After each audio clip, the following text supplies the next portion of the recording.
Pangalawa, na biyaya ng Allah sa isang taong gumagawa ng kasalanan, istimraru ni'am alayhi. Kahit na gumagawa ng kasalanan ng alipin ng Allah, tuloy-tuloy pa rin ang pagdating ng biyaya sa kanya. Anong halimbawa nito? Kahit ikaw ay gumawa ng mga haram, nakakakita ka ng maayos, nakakarinig ka ng maayos, nakakahinga ka ng maayos, hindi ka nag-oxygen. Kahit ikaw ay gumagawa ng kasalanan, tuloy-tuloy pa rin ang biyaya sa iyo ng Allah subhanahu wa ta'ala.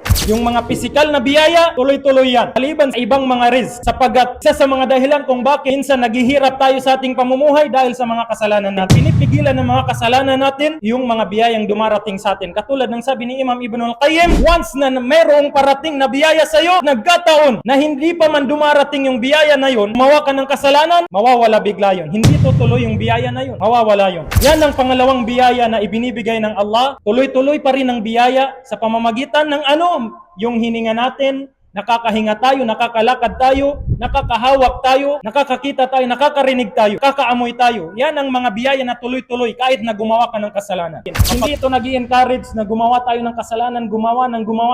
Nag-i-encourage itong topic na ito na manatiling mapagpasalamat sa Allah subhanahu wa ta'ala. Muhammad Kana Islamic Contents.